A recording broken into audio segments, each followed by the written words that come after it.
Olá, gente, sejam todos bem-vindos, cada um, cada uma, a mais uma aula de redação. Eu sou a professora Ilona Porto e estou aqui hoje para falar para vocês de um tema que é muito legal de ser estudado e que certamente vai qualificar a sua redação. Nós vamos falar de citações. Só antes, deem uma olhadinha aqui nos meus endereços nas redes sociais, porque nós estamos colocando dicas para vocês. E lembre que nós temos um grupo no Facebook só para vocês, com informações, com recados que não estão dentro do portal. Então, nós temos o portal, nós temos o Facebook, o grupo de estudos, nós temos as nossas páginas no Instagram e, claro, as páginas pessoais de cada um dos professores. Então, entrem nessas redes, sigam-nos e, certamente, mais informações para além das aulas vocês vão ter nessas redes sociais. Então, olhem só, a aula de redação de hoje vai tratar da citação no texto. E aí, claro, que a gente tem que saber primeiro o que é uma citação. Você sabe que citar significa referenciar uma ideia alheia. Mas eu não posso citar o João Ninguém, né? Eu preciso citar aquele que é autoridade no assunto, aquele que, de fato, é uma referência, é um sujeito notório num campo do saber. Mas por quê?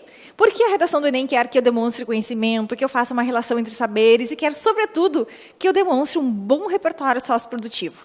E, para isso, é muito relevante que a gente cite autor da sociologia, cite um trecho de uma canção, cite, por exemplo, um fragmento de um texto literário ou até mesmo faça alusão a uma cena da telenovela. Então, notem que fazer citação no texto é uma forma de marcar aquilo que o Enem quer na sua redação. Um repertório socioprodutivo que vai muito além dos conhecimentos que vocês veem em uma disciplina qualquer, como de língua portuguesa ou de literatura. É a maneira de vocês associarem ideias, artes, no texto de vocês. E eu estou falando de arte no sentido bastante plural. Cinema, televisão, música, pintura, grafite, qualquer expressão artística vale e pode ser referenciada no texto de vocês. Aí eu queria dizer para vocês que quando a gente faz citação, a gente pode fazer citação de 3 grandes formas. Essa citação pode ser, por favor, coloca na tela para nós agora, pode ser uma forma de vocês introduzirem o tema. E aí depois eu vou mostrar para vocês como é que acontece isso, tá? Eu já mostro já no primeiro parágrafo que eu vou estar fazendo uma relação, por exemplo, entre uma história de uma personagem na TV, ou a história de uma personagem num conto literário, ou a história que aparece numa letra de canção de uma música, e anunciar a partir daquilo o tema. Mas eu também posso usar a citação pelo segundo elemento que aparece aqui na tela para vocês, que é argumento. Usar a citação de uma teoria sociológica, usar a citação de um autor muito expoente, por exemplo, no campo da tecnologia, ou da comunicação, ou da história, para usar a ideia dele como fundamento para a minha tese. Ou seja, usar a ideia alheia, usar a citação para solidificar o meu ponto de vista. E eu posso também fazer uso da citação lá no final do texto, quando eu quero reforçar minha tese, quando eu quero usar um pouquinho mais de criatividade para elaborar ou amarrar as minhas ideias no texto, elaborar, por exemplo, a minha proposta de reflexão ou até mesmo a minha proposta de intervenção na redação do Enem. Então, nós temos 3 formas de nós explorarmos as citações. Eu posso escolher 2 ou mais numa mesma redação, ou até usar as 3. Claro que talvez possa ficar um pouco enfadonho usar a citação em todas as partes do texto, para anunciar tema, para argumentar e também para fechar a redação. Mas se eu usar em 2, já estou muito bem. E aí, bem importante que eu cite uma teoria de um campo do saber e depois cite, por exemplo, um texto artístico, porque isso vai indicar o quê?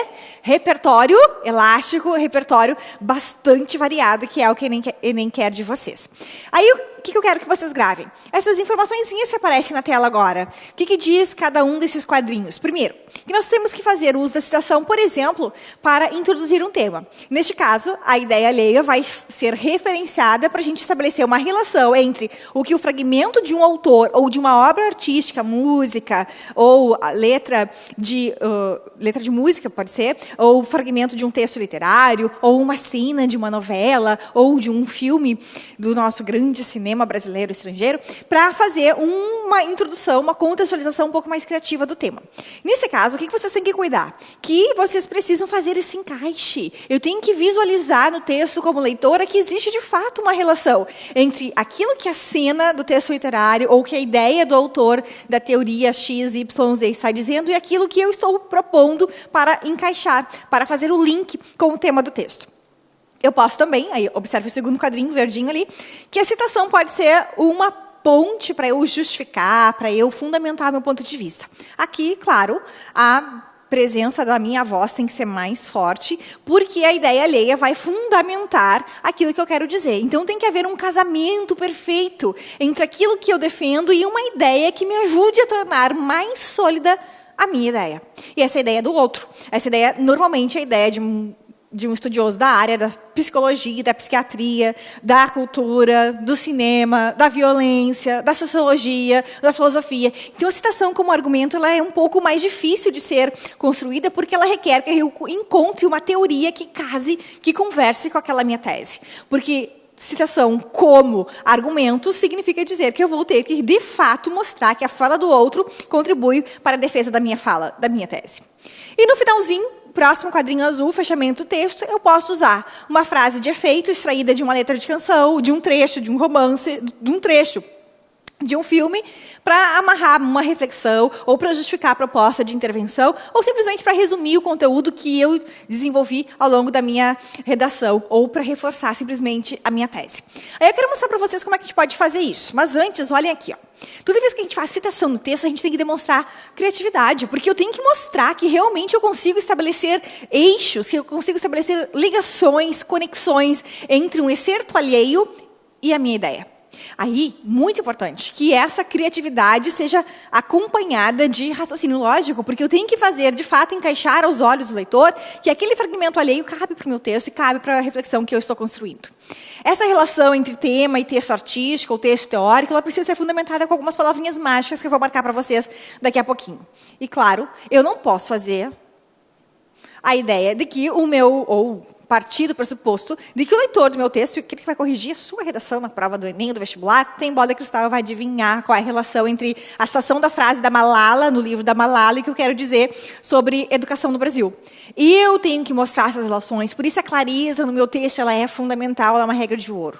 E tudo isso vai ser muito importante se for bem feito, e claro, vai pontuar mais ainda quando a gente pensar no repertório socioprodutivo, que tem que ser rico, variado, amplo, como quer o Enem.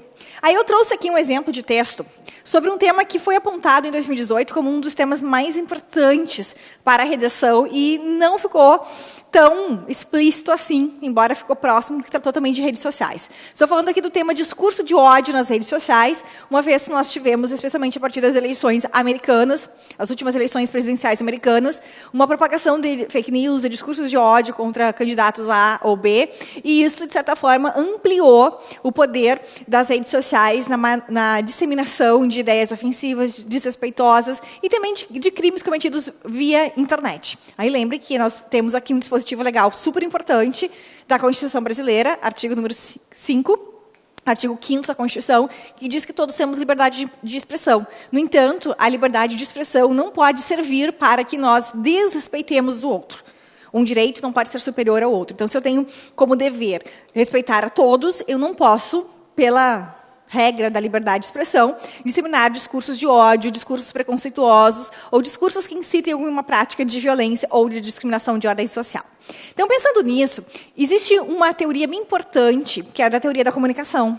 E a teoria da comunicação fala da escrita, fala do jornal, fala das redes sociais, fala da imprensa digital, fala da imprensa física, dos jornais ainda impressos. E no contexto das teorias da comunicação, um estudioso assumiu um lugar bastante de destaque nos últimos anos, que é o Humberto Eco.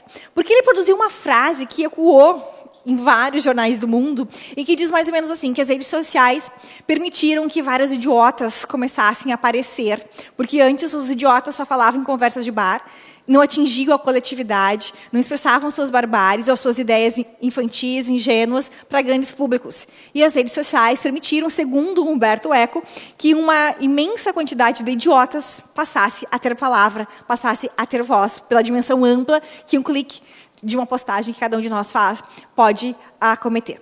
Então, notem que eu vou partir dessa perspectiva do Humberto Eco, que é o autor alheio, que eu vou referenciar aqui, para explicar para vocês como é que eu vou mostrar a citação como forma de introdução de tema. Então, anotem que esse primeiro exemplo aqui é usar a citação para introduzir tema. Acompanhe na tela comigo agora.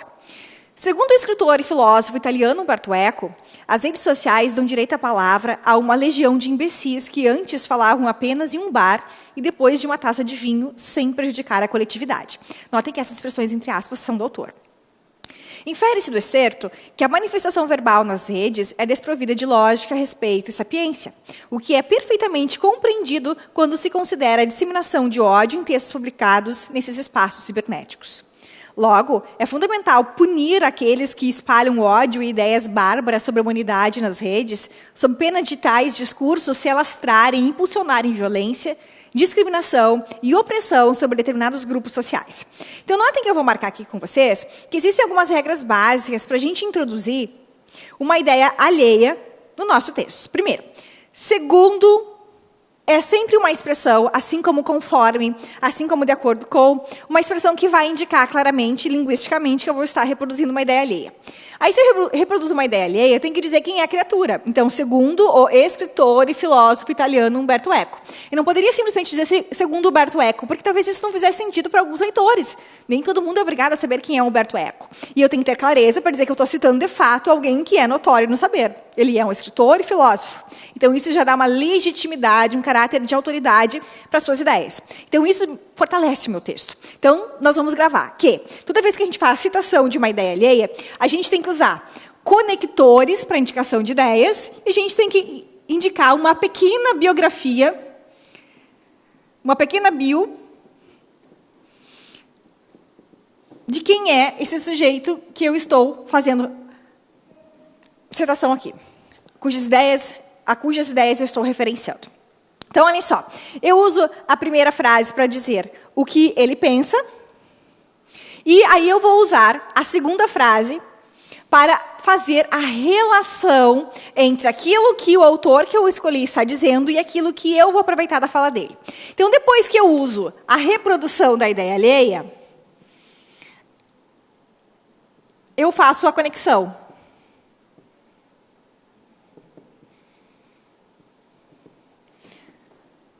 Essa conexão tem que ser marcada por verbos mais adjetivos que indiquem que eu estou, de fato, relacionando a citação e o tema da redação. Então, eu tenho que usar uma expressão, a partir disso pode-se inferir, ou infere-se com base no excerto do fulano, ou esse trecho mostra que. Eu tenho que usar alguma expressão como essas, que eu acabei de listar para vocês, para marcar que eu saí da citação e agora eu estou usando, explorando a citação para fazer conexão com o tema da redação. Então, tem que haver, na segunda frase, uma conexão entre a citação e o tema. Porque se não houver isso, a banca não tem bola de cristal, ela não tem boa vontade e ela não vai fazer esse raciocínio por você. Quem tem que fazer é o autor do texto. Então, olhem, infere-se do excerto, ou este fragmento indica que qualquer expressão dessas que vai marcar link serve. O que importa é que vocês façam esse link. Então, infere-se do excerto que a manifestação verbal nas redes é desprovida de lógica. Por que é desprovida de lógica, gente? Porque são os imbecis que falam. Imbecis no sentido usado pelo Umberto Eco, tá? Respeito e sapiência, o que é perfeitamente compreendido quando se considera a disseminação de ódio em textos publicados nos espaços cibernéticos. Então, quando eu escrevo essa expressão, o que é perfeitamente compreensível em textos publicados ou percebido em textos publicados nos espaços cibernéticos, eu estou deixando claro que há um link entre aquilo que Umberto Eco disse e aquilo que é o tema da redação. Qual é o tema da redação? Disseminação de discursos de ódio na internet. Quem é que produz discurso de ódio? Nessa perspectiva, os imbecis descritos também pelo Umberto Eco. Aí, o que eu faço? Usei duas frases para, primeiro, indicar a ideia alheia e depois fazer conexão com o tema. O que eu tenho que fazer para o meu parágrafo de introdução ficar perfeito? Tem que anunciar tese. Lembrem que sempre um parágrafo de introdução tem que ter tema, tese, projeto de texto. O que eu fiz até agora? Introduzi o tema por meio de uma citação. Agora tem que haver a tese. Então, notem que a próxima frase, a terceira frase, vai ter que ter um conector para indicar a tese. Logo, acompanhe comigo na tela agora, é fundamental punir aqueles que espalham ódio e ideias bárbaras sobre a humanidade nas redes sociais. Então, aqui, este é o meu ponto de vista, esta é a minha tese. Sob pena de tais discursos se alastrarem e impulsionarem violência, discriminação e opressão sobre determinados grupos sociais. Isso aqui vai indicar como é que eu vou desenvolver o texto. O projeto de texto está ali também, tá? Então, notem que aqui nós temos um exemplo de parágrafo de introdução em que a citação foi usada para quê? Para introduzir o tema. Introduziu-se o tema usando sempre um verbo, infere-se, ou um adjetivo. Este excerto é ilustrativo do que acontece no Brasil com a disseminação dos discursos de ódio na rede social. Eu tenho que usar expressões do tipo para introduzir o texto. Quais são essas expressões que eu posso usar? Vou colocar aqui no quadro para vocês anotarem no material de vocês também. As conexões podem se dar através de infere-se que Ou, com base no excerto,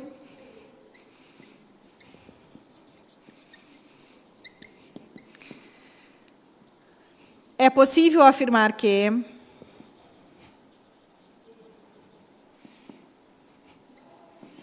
ou as palavras do filósofo permitem pensar que... Aí vocês vão construindo do jeito que vocês quiserem o texto. Mas é importante usar esse tipo de expressão que vai fazer a relação linguística entre o tema da fala alheia e aquilo que vocês querem dizer que é o tema do texto, tá? Aí observemos agora este mesmo tema usando a mesma referência do Humberto Eco, mas agora não como anúncio de tema, e sim como argumento. Lembre que eu posso usar a citação para introduzir tema, para fundamentar a minha tese ou para fechar meu texto. Então, olhem comigo agora como é que a gente vai construir uma argumentação com base naquela mesma citação. Aí é outra redação, com uma outra forma de explorar o recurso da citação. Acompanhe, então, na tela. A introdução diz assim: diversos são os discursos que promovem deboches e a determinados grupos sociais, como homossexuais, mulheres gordas, pobres, nas redes sociais, o que provoca a repulsa de alguns internautas e aplausos de outros. Embora o direito à liberdade de expressão seja garantido por nossa Carta Magna, o culto ao ódio não pode se esconder por trás de discursos ofensivos e desrespeitosos, tal como se vê atualmente no Brasil em postagens como mulher gorda só deve ficar dentro de casa, ou lugar de pobre é na varanda ou embaixo da terra. E isso precisa ser alertado a todos, tanto por uma educação adequada a favor da alfabetização digital, quanto por uma campanha publicitária em prol dos direitos humanos, nos quais se inclui a preservação da dignidade em todas as esferas da vida social. Então, notem que aqui o texto defende que não é mais possível tolerar esses discursos de ódio contra grupos sociais. Para isso, tem que ter duas coisas. Olha o projeto de texto. A alfabetização digital, para as pessoas saberem se comportar nas redes, e uma campanha em prol dos direitos humanos. Vamos ver agora como é que o Humberto Eco vai entrar nessa seara de argumentação. Segundo o escritor e filósofo italiano Umberto Eco, as redes sociais dão direito à palavra a uma legião de imbecis que antes falavam apenas em um bar e depois de uma taça de vinho, sem prejudicar a coletividade. Nessa perspectiva, a imbecilidade dos discursos deriva de má formação escolar em um contexto em que a escola, além dos conteúdos tradicionais, precisa ainda fazer seus alunos entenderem que a disseminação de ódio e de discursos vazios e ilógicos em textos publicados nesses espaços cibernéticos só revela a ignorância no duplo sentido do termo dos sujeitos que, assim, atuam como ingênuos moderninhos. Logo, é fundamental combater a violência, a discriminação e a opressão sobre determinados grupos sociais, alimentada por textos desrespeitosos por uma formação mais adequada à compreensão de que somos na rede social e como devemos nos portar para sermos vistos como seres menos bárbaros e idiotas. Então, notem que para dizer que a gente precisa ser educado para estar nas redes, nós vamos citar, usando de novo, olha só aqui, ó, o conector, que indica que eu vou reproduzir uma ideia alheia. Eu disse quem ele é, fiz o conector e apresentei uma pequena biografia. Ele é um escritor e filósofo italiano. Reproduzi a fala dele, aqui, na primeira frase do segundo parágrafo. E aí usei um conector para fazer a exploração do que eu quero dizer a partir da fala dele. Nessa perspectiva, aí eu fiz o gancho entre aquilo que ele diz e aquela minha argumentação. Quer dizer, não dá mais para a gente permitir que imbecis fiquem navegando na internet. A gente precisa educar as pessoas para que elas não sejam tão imbecis, não sejam tão barbas, disseminando discursos de ódio. Então, notem que aqui, o que a gente vai fazer sempre? Quando for por argumento, a mesma estratégia. Eu tenho que reproduzir as ideias usando o conector, de acordo com fulano, ou fulano disse, reproduzir a ideia e depois fazer a conexão, tá? A estratégia é a mesma. E eu poderia fazer isso no final do texto, dizendo assim que, diante de todas as ações, por exemplo, de educação para alfabetização digital e publicidade em prol dos direitos humanos, certamente nós teríamos um bom êxito e teríamos cada vez menos idiotas e pessoas mais inteligentes se manifestando nas redes. E aí a teoria do Umberto Eco ficaria só para a história da comunicação do século XX. Então, eu faria uma retomada da ideia dele, dizendo, olha, se as minhas medidas forem certas e forem, de fato, implantadas, a teoria do Umberto Eco não caberia mais, ela ficaria só para a história da teoria da comunicação mesmo. Então, eu poderia usar, nessa perspectiva, fazendo uma alusão à citação do Humberto Eco para reforçar que a minha proposta é tão linda e maravilhosa, ela é tão consistente que, se tiver alfabetização digital, se tiver, de fato, uma campanha em prol dos direitos humanos, as pessoas não vão mais ficar escrevendo bobagens e produzir discursos de ódio nas redes sociais. Então, notem que eu posso usar a citação de várias formas. O que importa é que eu sempre use esses elementos linguísticos aqui. Fazer a conexão adequada entre aquilo que o autor diz e aquilo que eu quero dizer, mostrando que eu tenho raciocínio lógico e organizado. Quando eu faço isso, é bem importante que eu tenha em mente que a reprodução dos conteúdos desses autores deve ser fidedigna, ou seja, eu não posso colocar na boca do Humberto Eco algo que ele nunca escreveu, ou algo sobre o qual ele nunca se pronunciou. Eu não posso inventar nada para um teórico. Eu tenho que usar conectores de acordo com, segundo fulano, conforme Beltrano, para indicar que eu estou reproduzindo ideias alheias. E eu tenho que aproveitar o conteúdo sempre para afirmar o meu ponto de vista, ou seja, em dizer como que eu faço o link, a conexão entre a teoria de um autor, entre a ideia do autor e aquilo que eu penso sobre o assunto. Aí eu queria citar para vocês que um dos textos mais importantes para vocês gravarem para a vida de vocês, dentro e fora do curso, para este Enem, para próximas avaliações de redação, é a Constituição Federal. Vocês vão ver que muitas das redações nota 1000 do Enem, dos mais variados anos de prova, desde o início, em 1998, até 2018, nós temos muitos autores, nota 1000, citando a Constituição, que também é chamada de Carta Magna e também chamada de Carta Cidadã. Então, qualquer uma dessas três expressões, Constituição Federal, Carta Cidadã ou Carta Magna, vocês podem usar para fazer alusão à Constituição Federal. Aí eu queria que vocês gravassem para a vida de vocês, como cidadãos que cada um de vocês é, o artigo 5º, que diz assim, que todos somos iguais em direitos e obrigações nos termos dessa lei. Gravem o inciso primeiro. Ser igual significa dizer que a gente não pode ser discriminada, meninas, porque somos mulheres, nós não podemos ganhar menos por sermos mulheres, numa mesma função do que os homens, que as pessoas não podem ser discriminadas em função de sua religião, que nós não podemos ser discriminados em relação àquilo que a gente pensa, porque é livre a manifestação de pensamento. Olhem lá o inciso 4º que está aparecendo, que a gente não pode ser obrigado a fazer aquilo que a gente não quer fazer, a não ser que nós sejamos obrigados a fazer alguma coisa em virtude da lei, por exemplo, votar. Eu não posso dizer, não quero votar. Eu sou obrigada a votar, existe uma lei que determina essa obrigação para mim. Aí, é bem importante que vocês entendam sempre que várias temáticas de redação podem ser desenvolvidas citando-se o artigo 5º da Constituição. Vamos lá. Todos somos iguais perante a lei, independentemente, olhem só o artigo 1º, independentemente de qualquer característica pessoal que nós temos, né? Todos são iguais perante a lei, sem distinção de qualquer natureza, gênero, classe social, cor de pele, escolaridade, independente de qualquer natureza. Se todos nós somos iguais, eu não posso ser discriminada por ser branquela, eu não posso ser discriminada por se eu for azul, se eu for amarela, se eu for preta, eu não posso ser discriminada se eu for baixinha, se eu tiver um olhão ou um olhinho, eu não posso ser discriminada por qualquer natureza, se eu tiver uma má formação ou uma formação muito melhor, se eu tiver uma classe social super alta ou muito baixa, eu não posso ser discriminada. Então, para que serviria essa citação da Constituição Federal? Vamos fazer de conta que o tema da redação de vocês seja persistência do racismo no Brasil. Se todos nós somos iguais perante a Constituição, nós não poderíamos ser discriminados por sermos branquelos, amarelos ou pretos. Se a redação fosse combate, por exemplo, à homofobia, eu não poderia permitir que haja homofobia no Brasil se todos somos iguais, independentemente da natureza, se eu sou homo, hétero, bi ou transexual. Então, entendam que, em várias temáticas de redação, eu posso usar a Constituição Federal para fundamentar meu ponto de vista. E lembrem que uma fundamentação bacana é sempre em defesa daquilo que está no plano da lei. Se a lei está dizendo que nós somos todos iguais, vocês não podem chegar e dizer, gente, nós temos que discriminar o fulano porque ele é gordo. Não, nós temos que ser iguais, porque perante a lei todos somos iguais, independentemente de qualquer natureza. E essa natureza é etnia, é classe social, é cor, é escolaridade, é religião, é sexo, é gênero. Então, tudo isso vocês podem usar em qualquer redação. Tá? Aí, digamos que nós temos que enfrentar o desafio da educação de surdos. Se todos somos iguais, os surdos têm que ter educação igual a uma pessoa que não é surda. Então, vocês podem citar a Constituição Federal para vários tipos de tema. Tá? E aí eu queria mostrar para vocês que um texto nota 1000 da Natália Marques explorou muito bem isso. Quero citar para vocês o primeiro parágrafo. Acompanhe comigo aqui na tela. A redação que tratou da intolerância religiosa. Primeiro parágrafo. Existem atualmente diversos conflitos religiosos no mundo. Fato que pode ser exemplificado pelas ações do Estado Islâmico, que utiliza uma visão radical do islamismo sunita. E nesse contexto percebe-se que tal realidade da intolerância também ocorre no Brasil, um país com dimensões continentais e grande diversidade religiosa.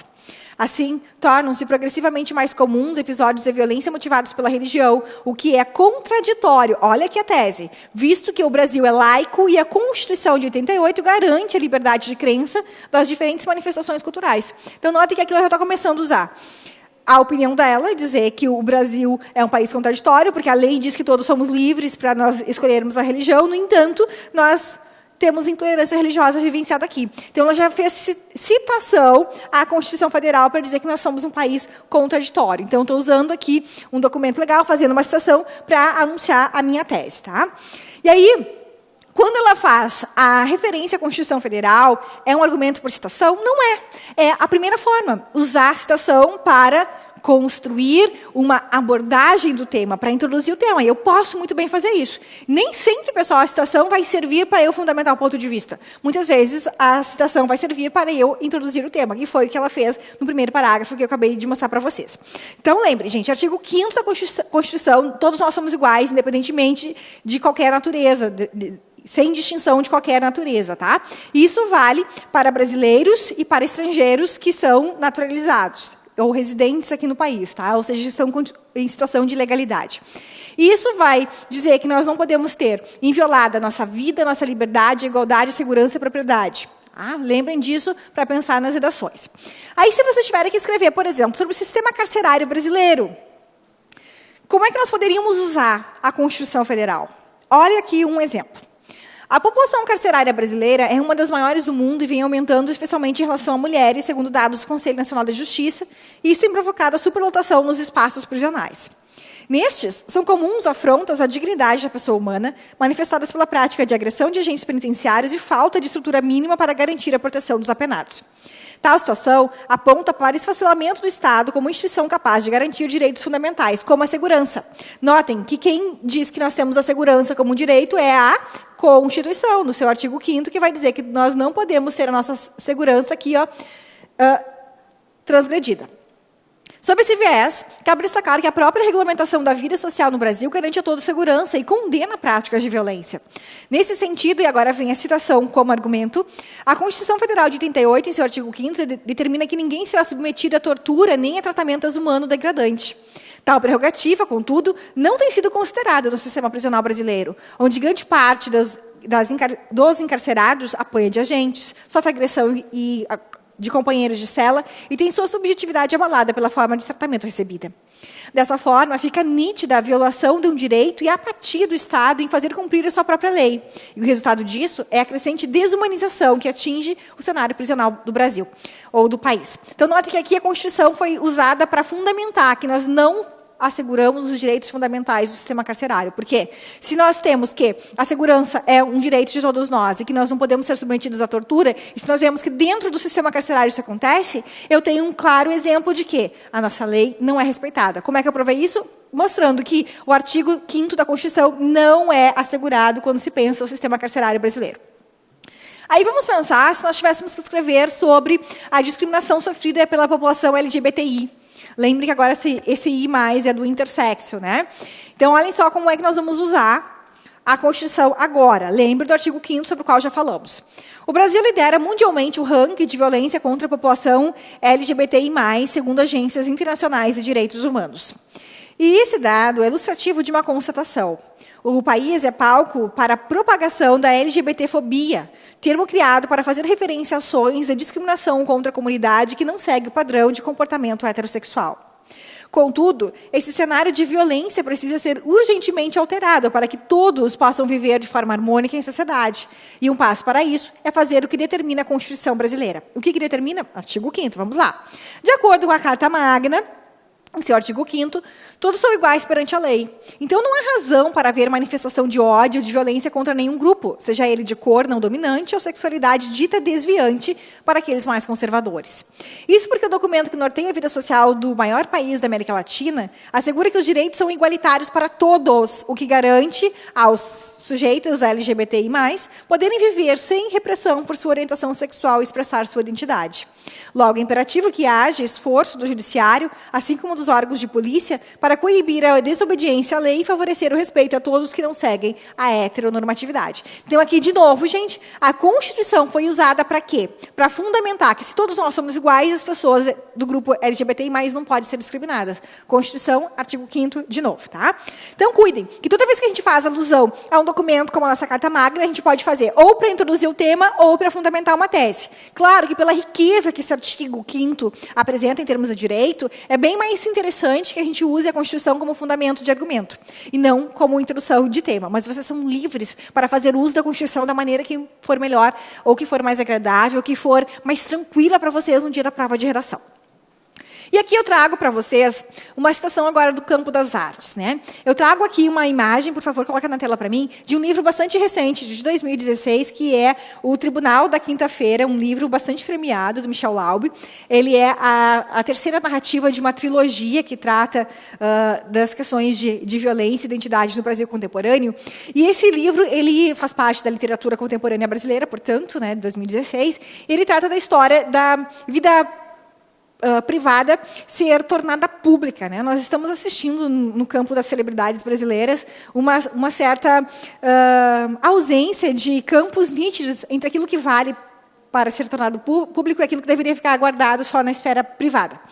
E esse livro trata justamente disso. A história é de um publicitário chamado João Vitor, que é casado há mais de 20 anos com uma publicitária também, e ele se apaixona por uma colega da sua agência de publicidade, só que ele não sabe como que ele vai encerrar o casamento. Ele não sabe como vai dizer para a esposa que ele não está mais afim dela. Então, ele vai arrastando aquele relacionamento, mas não consegue também ficar esperando todo o tempo para viver o amor da sua vida no momento, que é com uma moça jovem, colega do trabalho.